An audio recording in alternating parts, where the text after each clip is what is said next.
नमस्कार मित्रों, हमारी सीरीज चली है एपिसोड नंबर 16 की, जिसे हम बात कर रहे हैं भृगु संहिता की। भृगु संहिता के अंतर्गत आज हम बात करने जा रहे हैं धनु लग्न के द्वादश भाव में यदि मंगल स्थित हो तो उसके क्या फलादेश होंगे। प्रथम भाव में 9 नंबर का मतलब होता है धनु लग्न। धनु लग्न में मंगल पंचम भाव और द्वादश भाव इन दोनों भावों का स्वामी होता है।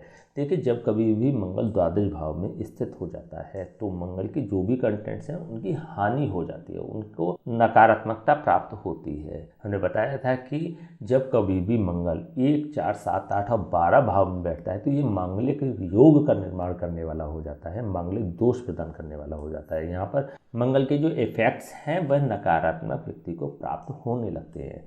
मंगल होता है शूरता, वीरता, पराक्रम, आक्रामकता, क्रोध, धीरज और गंभीरता का कारक ग्रह। यह सभी इफेक्ट्स व्यक्ति को नकारात्मक प्राप्त होते हैं। यदि हम पंचम भाव के सापेक्ष देखते हैं तो यह मंगल अपने स्थान से अष्टम भाव में स्थित हो रहा है। पंचम भाव होता है मान, प्रतिष्ठा और सम्मान का कारक भाव, संतान का कारक भाव और रिस्क टेकिंग का कारक भाव। ऐसे में व्यक्ति के मान, सम्मान और प्रतिष्ठा की हानि करने वाला ऐसा मंगल हो जाता है। देखिए, मान, सम्मान और प्रतिष्ठा की हानि करने का प्रयास मंगल करने लगता है, लेकिन क्योंकि यह अपने राशि स्थान में स्थित है तो उतने नेगेटिव फल प्राप्त नहीं होंगे। संभावनाएं बनेंगी लेकिन हानि नहीं होगी। मान, सम्मान और प्रतिष्ठा की हानि होने का प्रयास होगा लेकिन उसके इफेक्ट्स व्यक्ति को प्रदान नहीं करेगा ऐसा मंगल, क्योंकि यहाँ पर यह स्वग्रही स्थित हो रहा है। पंचम भाव का स्वामी जब स्वग्रही स्थित हो जाता है कहीं पर भी तो वह मान सम्मान की रक्षा करने वाला हो जाता है।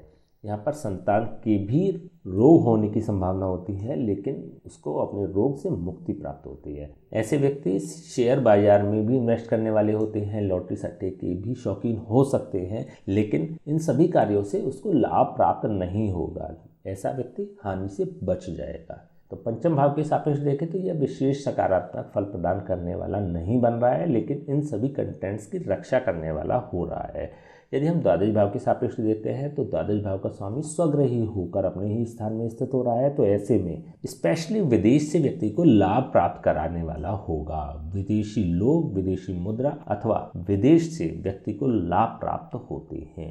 ऐसा मंगल व्यक्ति की हानियों से रक्षा भी करता है और खर्चों पर भी नियंत्रण करने वाला होता है। यदि हम इसके कारकत्व की दृष्टि से देखते हैं तो मंगल होता है तृतीय भाव का कारक और षष्ठम भाव का कारक। तृतीय भाव का कारक होकर यह अपने स्थान से दशम भाव पर स्थित हो रहा है और व्यय भाव में स्थित हो रहा है। तृतीय भाव होता है मेहनत का, परिश्रम का, पुरुषार्थ का और संघर्ष का। ये सभी व्यक्ति को नकारात्मक प्राप्त होते हैं। व्यक्ति की मेहनत का, परिश्रम का, पुरुषार्थ का व्यक्ति को विशेष लाभ प्राप्त नहीं होता। व्यक्ति को मेहनत करने की अत्यधिक आवश्यकता नहीं होती, या हम कह सकते हैं कि शारीरिक मेहनत करने की आवश्यकता नहीं होती। ऐसा व्यक्ति मानसिक मेहनत करके अपने जीविकोपार्जन में कार्य करता है। यदि हम छठे भाव के सापेक्ष देखें तो षष्ठम भाव का स्वामी अपने स्थान से सप्तम भाव पर स्थित हो रहा है और द्वादश भाव में स्थित हो रहा है। देखिए, यहाँ पर हमने बात करी थी कि जब कभी भी 6, 8, 12 भावों का स्वामी अर्थात त्रिक भावों का स्वामी त्रिक भाव में ही स्थित हो जाता है तो विपरीत राजयोग का निर्माण करने वाला हो जाता है। लेकिन यहाँ पर छठे भाव का कारक द्वादश भाव में स्थित हो रहा है तो एग्जैक्टली यह विपरीत राजयोग का निर्माण तो नहीं करेगा, लेकिन हाँ उसके से कुछ फल अवश्य प्रदान करेगा।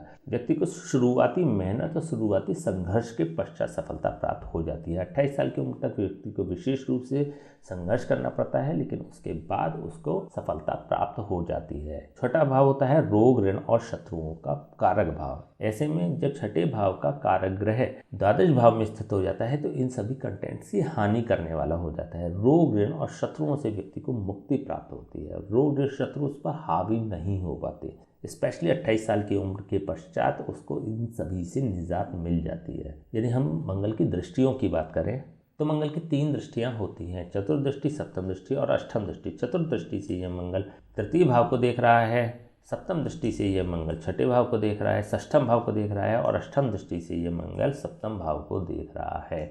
हमने बात करी थी कि मंगल की चतुर्दृष्टि सुख प्रदान करने वाली होती है और सुरक्षा प्रदान करने वाली होती है। तो ऐसे में जब यह तृतीय भाव पर दृष्टि प्रदान करता है तो जैसा कि हम बात कर चुके हैं कि मेहनत, परिश्रम और पुरुषार्थ करने की व्यक्ति को अत्यधिक आवश्यकता नहीं होती।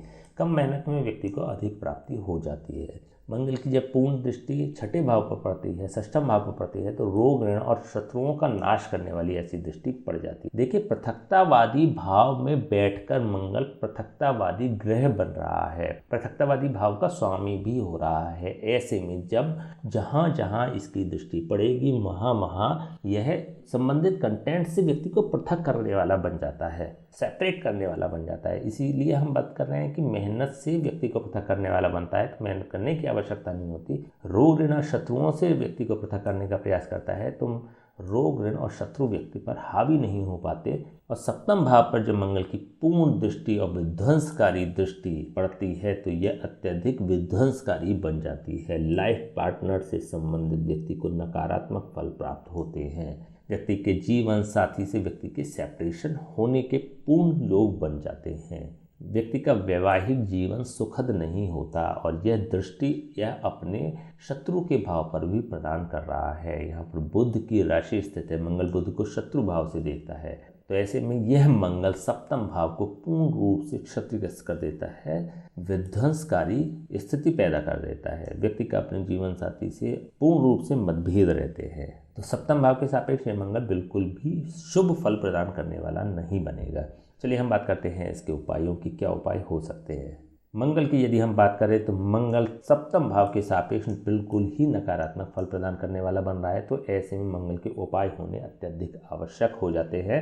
देखिए, मंगलवार से शुरू करके आपको प्रतिदिन सुंदरकांड का पाठ अवश्य करना चाहिए यदि इस प्रकार की स्थिति आपके साथ घटित हो रही है। यदि आपका विवाह नहीं हुआ तो शादी से पूर्व ही आपको इस प्रकार के उपाय कराने चाहिए। स्पेशली किसी ब्राह्मण से बात करके मंगल की जाप और हवन निरंतर आप कराते रहे।